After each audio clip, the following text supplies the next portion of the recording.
How many times has it been said to you that you can't tell what a person is really like just by looking at them? Well, it's true. But for some reason, it takes us an awfully long time to learn this lesson. We can learn from everybody because everybody has something special to offer. This next song teaches this lesson very clearly. It says, among other things, that we must try to be patient and kind with everybody and look for their good qualities. The song is called Crooked Man. I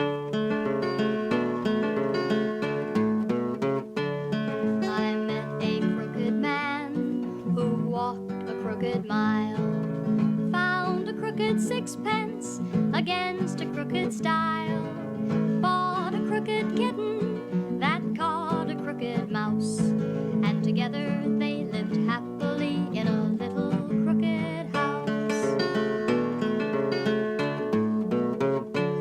I met a crooked man, crooked for he could not see, and yet he opened up a whole new world to me. Taught me how to build a castle with a grain of sand, and how to catch a rainbow in the palm of my hand. I met a crooked man, crooked for he could not hear, yet he could make me laugh if ever came a tear. He taught me how to sing and dance and whistle down the hall, and through these things I learned he wasn't so crooked after all. I met a crooked man, crooked for he had no shoes, only had one pair of pants, two shirts from which to choose. Yet he took me through the green grass fields with the blue skies up above, and the memory I treasure most, he taught me how to love. Crooked man, crooked mile, a crooked sixpence, crooked style, a crooked kitten, crooked mouse. Together they lived happily in a little crooked house. Together they lived happily in a little crooked house.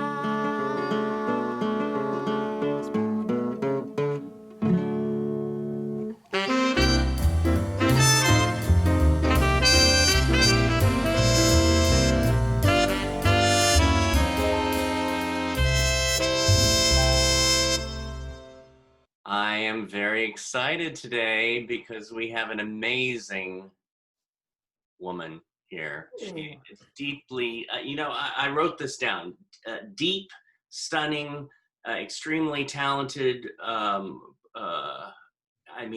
present. She's provoking with her creations.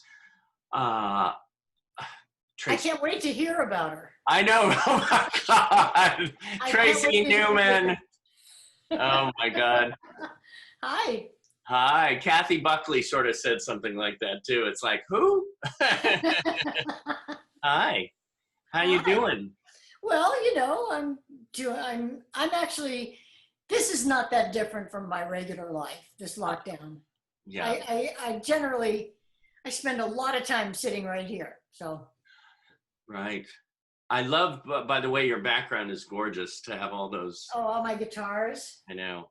I just moved. I used to have my back to the windows, and when Zoom classes and things like this began, we realized my face was too dark with my back to the windows. So now the windows are on that side, and it's a better light.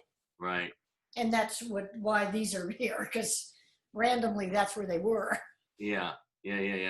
It reminds me, I know you were planning to come visit us at Performing Arts Studio West, but of course, during this time, we had to stop that for a little while. But we have the wonderful, we have music classes, we have acting classes, dance classes. You're going to love it when you finally do get out there. Oh, look at that. I thought I'd bring some of my friends. There's one of them, and yes. And here's another one. Oh. Bye, baby. My daughter's leaving. She just was swimming here. Bye. Swimming. And of course, here I am enjoying myself with Jim Belushi. And here I am hanging out with my favorite singer-songwriter. I have a bunch of these, I guess, because, here's a good one. Oh. My grandson and the puppy, the new puppy. Oh, family. But now I'm going to go back to the regular one. Oh my God, I love it.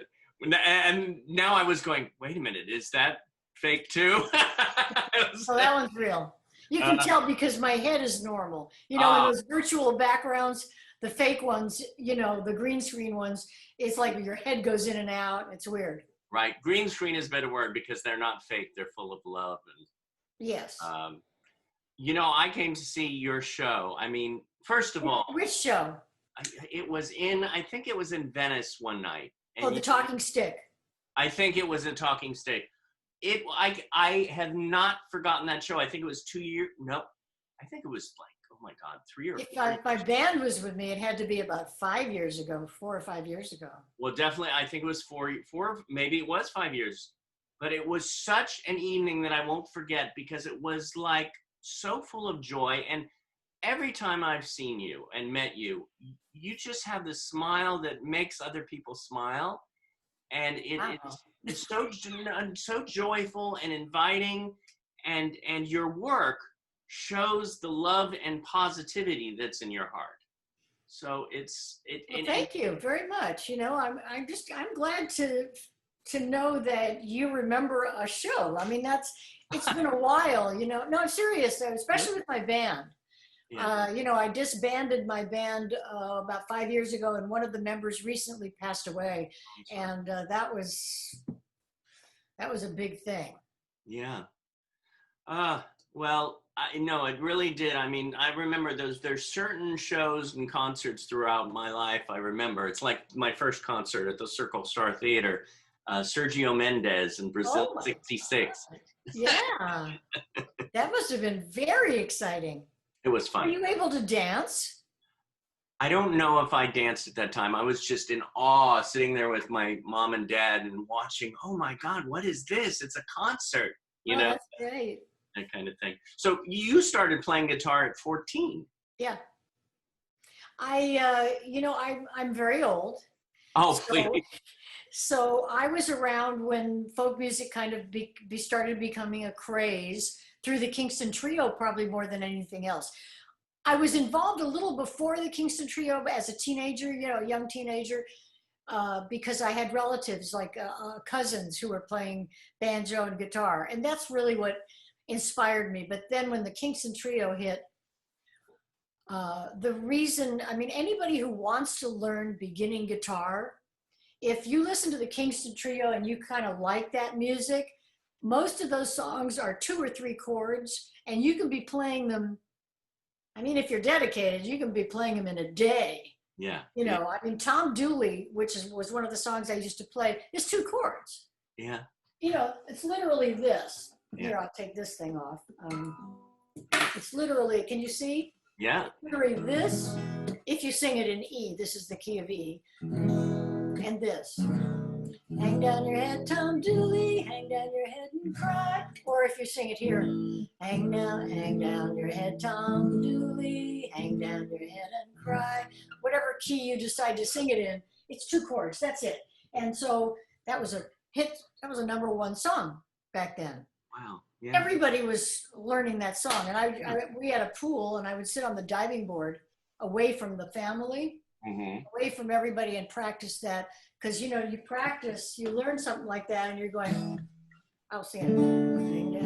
Hang down your head, Tom Dooley, hang down your head and cry. That's what you're doing over and over until you can, you know, move and change those chords quickly enough and make a strum that works. And it took me, I'm sure, days and days and days sitting on the diving board. But if you think about it, to be able to actually play something when you're just learning an instrument and sing it, it was incredibly exciting. And I actually could see, oh, I have the temperament. Yeah. at 14 to sit and do this like over and over and over. And I'm not bored by it. I don't Right. want anyone to listen. You know, Well, you're glad you're far away from people, but I got to be pretty good for a kid, you know. yeah. Well, I mean, I think of folk singer now, and I think of you, because I mean, I grew up listening to different folk singers. We heard the Jane Taylors but you are still going strong with it. You still keep No, so that. is James Taylor, by the way. Well, yes, yes, he is. Thank God. And But everybody knows it. and everybody knows it. But I mean, just you keep it. You keep it. Well, you know, I have gone, one of the reasons probably is, first of all, I've played guitar since I was 14. And even though I stopped performing for periods of time, like when I was in the Groundlings and when I was writing for television, I stopped performing. I never stopped, you know, writing songs and playing guitar. Right. So, Right. you know, when I left TV writing, Yeah. which I'm not going to tell you how old I was, but I was too old to be going back to coffee houses and performing. You know, when I did that, I didn't have to sit and practice for days. Right. I already had it, you know, the ability. Yeah. Well, you mentioned the Groundlings, and you were one of the founding members. That's right. My sister and me.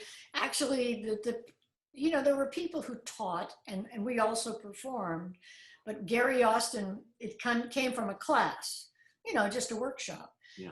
And Gary Austin was teaching it, and Tom Maxwell was in that class, and so was I. And we just had the, you know, that kind of temperament, that organizational. You know, Gary wasn't that way, but Tom and I were. Right. Like Tom didn't drink.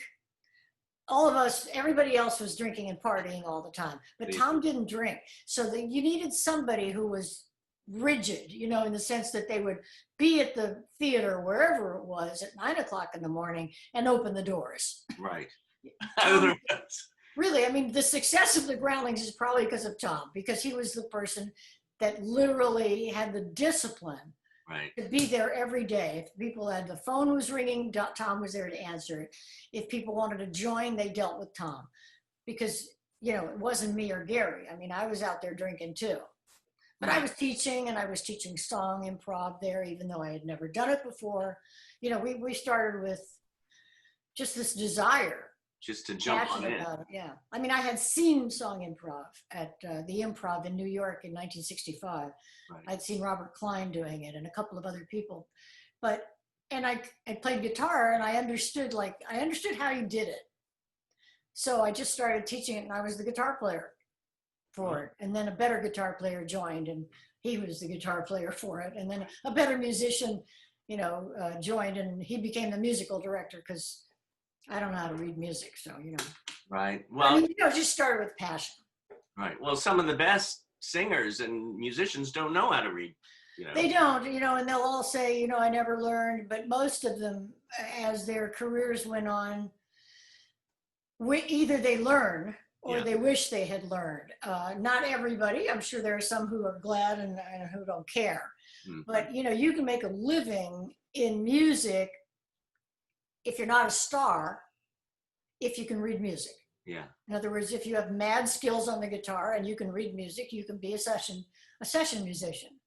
Yeah. Same with singing, you know, and any other instrument. So yeah, and drumming especially. I mean, you have to be able to read charts. Right. Right. And so I never spent the time to learn, because I was earning money in other ways. Right. Well, I mean, one question that I had, I mean, you do so many things. From the Groundlings, you met your writing partner, right? John Stark was you know, we were both in the improv classes and everything. And remember what looping was? I mean, I guess people still do looping, you know, but we were in a looping group that was, sorry, my glasses, for some reason, there's something there I can't see. And I can't, you know, hey, with that too. John Stark and I did a lot of looping, along with a whole lot of improvisers, because when looping became when improvisers got into looping, there were all these groups popped up and they grabbed improv players, because then what it meant was that the writers of the show or the movie didn't have to write a script for the actors to say when they were doing background walla, right? Right. So we would come in and make it up. And it became a huge business. And I didn't run one of those businesses, but I was a constant player. Yeah. And so was John Stark. And one time we were in one of those looping sessions, and he said, the people who were running Cheers at the time, Bill and Sherry Steinkellner, they were ex-students of mine at the Groundlings, and they were good friends of John's. Yeah. They were in fact, they were in an improv group, that I think performed every Tuesday night somewhere. Right. And he said, Bill and Sherry Steinkellner asked me to write a script for Cheers, a spec script, not necessarily write a Cheers, but write it to present to them. Yeah. Like to get a job writing. Are you having any interest in writing television? So I thought, here's John Stark, who makes me laugh practically every time he opens his mouth. Yeah. And I'm like one of those people, like sitting on the guitar, sitting on the diving board playing the guitar, who can sit there and do something over and over and over and doesn't get bored with developing a skill. Yeah. Even though I didn't know how to write a script, and I was a typist, but not a great one. So I thought, I can type. I'm sure I can type fast. I can really do this. And he makes me laugh. So I think I know how to use that. And I just have to watch some shows for a while and understand and get a hold of a couple scripts. And I think I can do this. And after we started writing our first spec script, right. Which we got hired by Cheers. Yeah. But which is, what you call your lucky Hollywood break. Yeah. Like, it's all about who you know. But we developed the skills as quickly as we could. It took about a year. Right. What's so fascinating about that, and so hopeful to many of us, is that you can start by doing the guitar and become a writer for a hit series. Well, I think what it was I was entrenched in the entertainment field very early because I was playing the guitar, and I went to New York in 1964-ish, around there, and I'd already played a lot of clubs in LA and had traveled being, a singer-songwriter. But when I was in New York, I came across the improv in New York and hung around with improv comics and comics in general. And show business, really, it's a joke, but it became my life. Yeah. I mean, I just knew I have got to be involved in comedy. Yeah. And it just, that's how you end up, it was a circuitous route to get to TV writing. But it was really this lure of show business and being around funny guys. Right. That's what I was attracted to. It's interesting too how it is, in a way, it's a domino effect in a way, because Cheers, and then the Bob Newhart show, the Nanny, and of course Ellen. I mean, you and Jim wrote the ground. John Stark. Oh, you're getting him mixed up with Jim Belushi. oh God, sorry, I wrote the wrong note here. But you both wrote the groundbreaking coming out episode of Ellen in 2001, which is one. It was in 1997. We wrote it in 1996, and we won the Emmy in 1997. Okay. According to Jim, when we created According to Jim, which was starred Jim Belushi, okay, that was in 2001. Oh, so you've done your homework, but you've got your dates mixed up. It's I somebody told me don't buy those chocolate chip cookies. That is my drug of choice. My drug of choice is sugar. Yeah, me too. Oh my God. That episode, though, is considered one of the most famous episodes, period, in the history of television. It's up there, it was, what a time that was, it's kind of all a blur for me. It was a very exciting, obviously winning an Emmy for that show. I don't even remember the night. I mean, I was just in another world. Right. I remember the feeling of it, but I don't remember details of that night, except that my feet hurt, because I had to wear high heels. Even on those cushy red carpets? Doesn't matter. I mean, you're sitting in your seat wondering if you're going to win, Yeah. and you've got your shoes off if you're a woman. And if they call out your name, you got swollen feet by then, and you get those shoes on and you run up the aisle and you just about kill yourself, But it was such an exciting, that was a very exciting night. And, for Ellen, there's all sorts of things said about Ellen, these days. You can read stuff in the tabloids about her and stuff. But, she's no different from any other star performer who is, got this wonderful side and then this side that gets irritated because she's exhausted. Yeah. And during that time, she was pulled at from all directions. It was amazing to watch her sort of survive it, I think people don't realize, they think actors and stars are, they've got it easy. They make all this money and this, but it is exhausting. All the things that people have to do emotionally, physically, they have to memorize the lines. It's not as easy as it seems. Well, it's not, but it's like everything is relative. It's like, it's hard to look at someone like Ellen and feel sorry for her. On the other hand, if you hung around her, back at that time and hung around her every day and saw the turmoil that she was going through and the attacks, people who knew that episode was coming, the country was very divided and she was taking the brunt of a lot of crap. A lot of stuff was thrown at her. She was, and she's very sensitive. She can kind of dish it out, but not take it. Yeah. And she was having to take it all the time. But she stood up. She stood up for what she believed in, and she really did. Yeah. And she took a lot of crap for it afterwards, and lost her job, and all sorts of things happened for a couple of years until she kind of clawed her way back, and is bigger than ever. Yeah. Yeah. But yeah, I was always grateful for the opportunity to be, it's funny, the network and the studio chose John and me to write that script. And I think it's because we were the longest, we had been with the show from almost the beginning. Okay. Whereas other writers on the staff were new that season or had started the season before. I think one of them had been with us the whole time also. But John and I were a very kind of, we were in a lot of ways, we were kind of the right choice because we were kind of, I don't know how to explain it. I guess just being there a long time, we kind of knew how that show worked. Yeah. Best maybe at that time. And also the executive producer, Dava Savell and Mark Driscoll, both of them were executive producing. They wrote the second half hour of that was a 1 hour episode. Yeah. So 5 of us won the Emmy because Ellen pitched the story. Right. It was Ellen's story. Did you know when you were writing that, when you were creating that, it was going to be something this special? I think we knew it was going to get a lot of attention.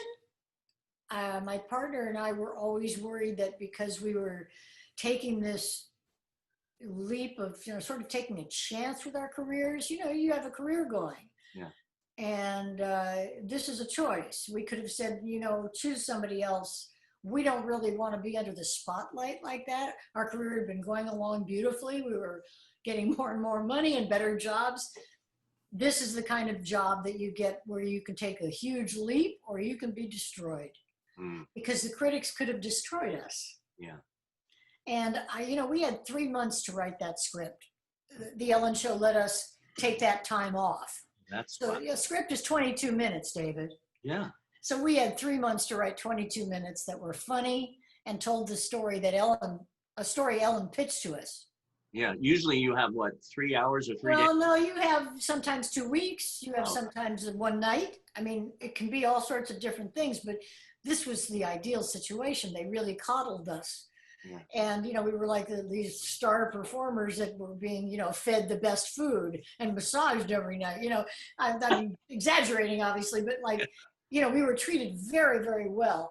And, there was not much likelihood that the script was going to be at least funny to us. Yeah. And would tell that story very well. What is it about writing that you like?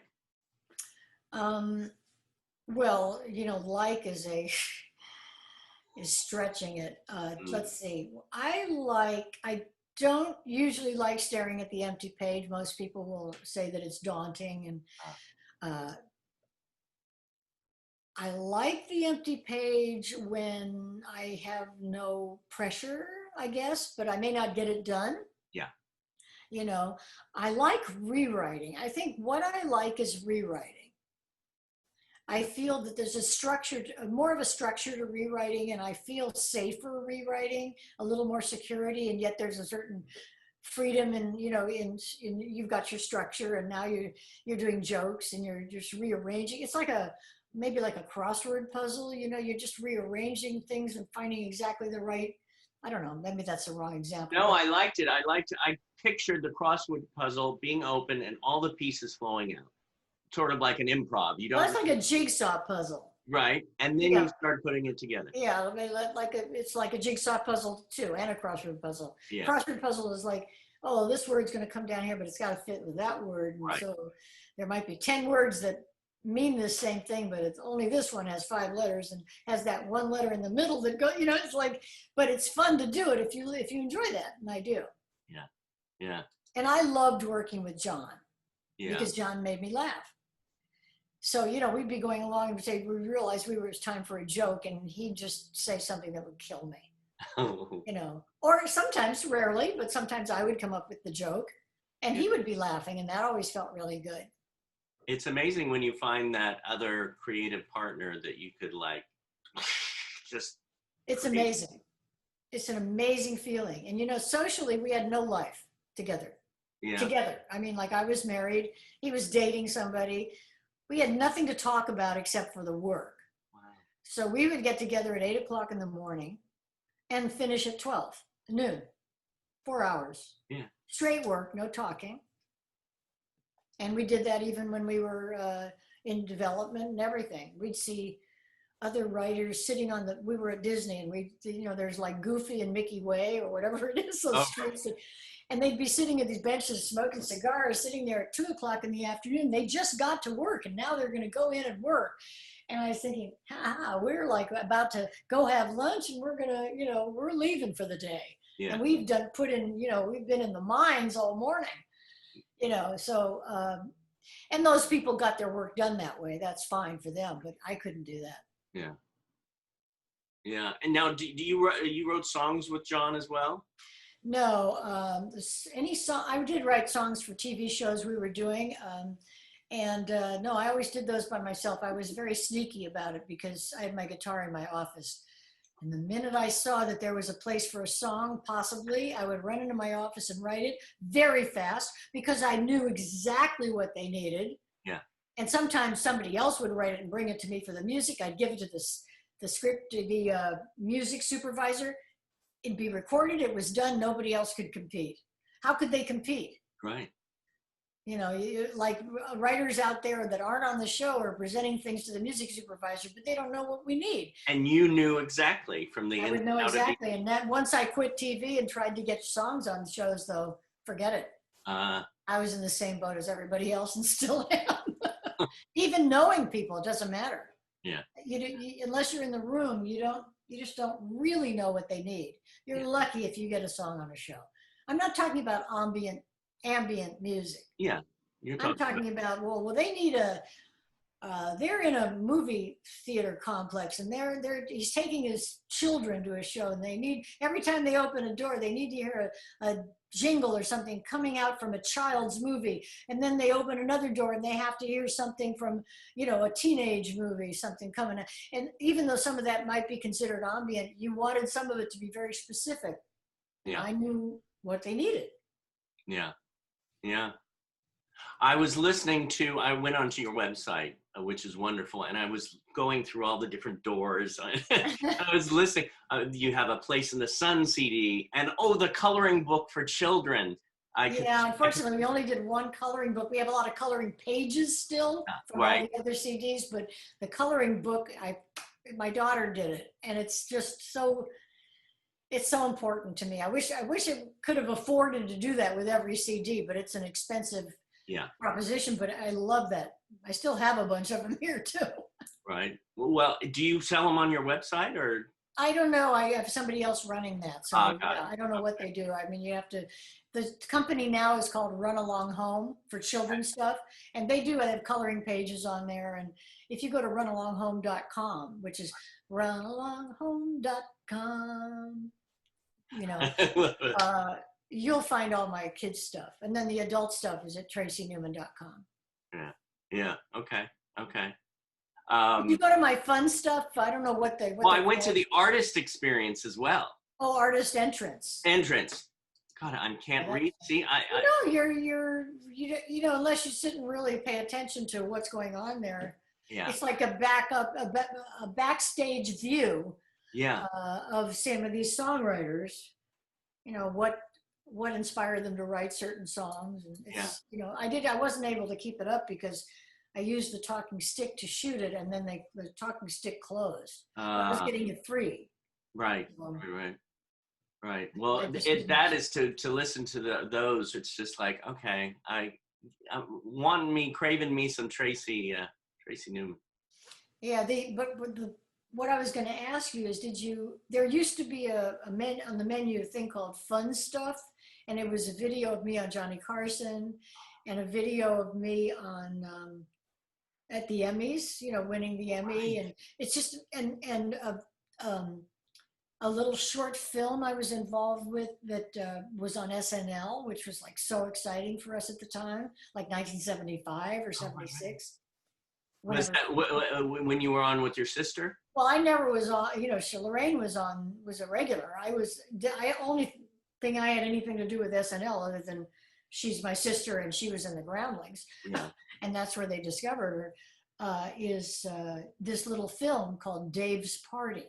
Phil Hartman was in this, and John Stark, my TV writing partner, and I'm sorry, I can't remember who else was in it, but you know, anyway, if you look up Dave's Party, right. I think if you go to YouTube and look up SNL Dave's Party, yeah, short film, or Phil Hartman maybe. I'm not sure what you have to look up, but it used to be on my website. I don't know where it is now. Okay, I'm definitely gonna go, because I went, I interviewed Bob Bergen a couple months ago, and he has, one of my favorite parts of his website was his fun stuff, and he would have all his voices and tapes. Oh my God, that must be amazing too. Oh, and when he met some of the, I can't even remember the names right now, but his idols, and he had cassette tapes of them that he put it on it. So I'm gonna go out, especially to rewatch that Emmy, because I'm sure I watched it during when it happened. You know, I'm sure you did. Let me just make sure that I still have that what it's called now on the menu. Fun stuff. Talk amongst yourselves. Talk amongst yourselves. Okay, so there it is, artist entrance. Okay, now I guess it's down here. The stories, the artist, the writer, the kids, the stories, right? Right. Seems like it would be that. You know, I don't know where they put it. So it's like that hidden secret door in your website. That's what I like. I mean, if you go to YouTube and you say Tracy Newman, Johnny Carson, you'll see the Johnny Carson stuff. You go, you know, Ellen, the puppy episode. That's what that was called, by the way, the coming out episode. You know, Ellen winning the Emmy for the puppy episode. You'll see that, because I'm in that too. I don't know. What is your? I can tell you because I don't know what it's under now. What is your biggest joy? Well, my daughter, and I have a grandson. So, you know, I can't even, I'm in love. You know, my grandson is Logan, and just, and my daughter is like the love of my life. You know, my daughter and my grandson, and I have to say my son-in-law, I adore him. And, right. You know, so I wouldn't be able to tolerate this lockdown if they weren't in my bubble. Yeah. You know, so every time I get to see Logan, it's like a huge treat.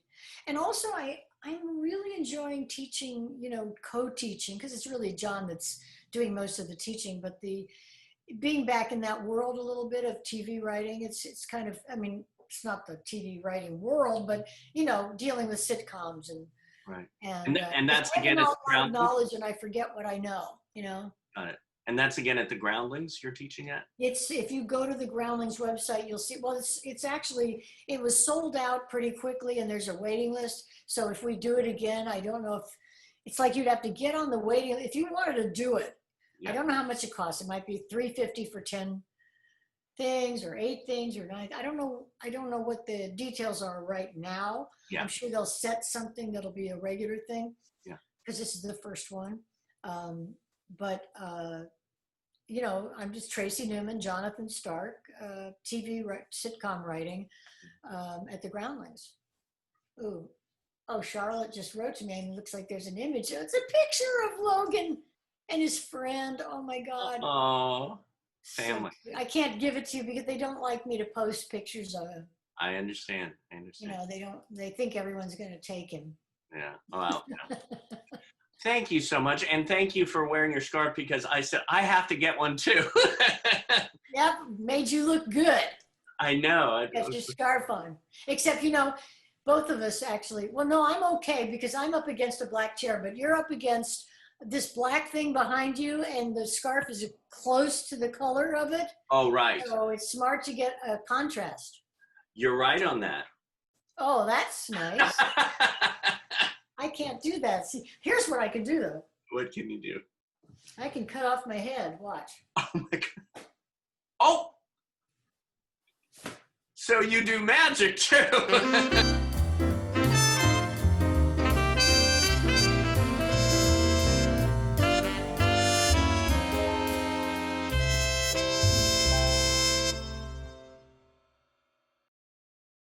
When we have the vaccine, you'll have to come visit us and perform. That I will do when there's a vaccine. Because I'll leave my house. yes, we know. I know you're gonna love it there because I mean, the joy that you give to others. I think you're gonna like be surrounded by. Well, I know my friend Lynn Stewart speaks very highly of it. Oh, I'm sure she was amazing. Oh, she went there several times, and we just love her there. We had fun. All right. Well, be well. Same to you. Thank you so much. Thank you. I thoroughly enjoyed this. Oh, good. Good. All right. Until next time. Until next time. Ciao.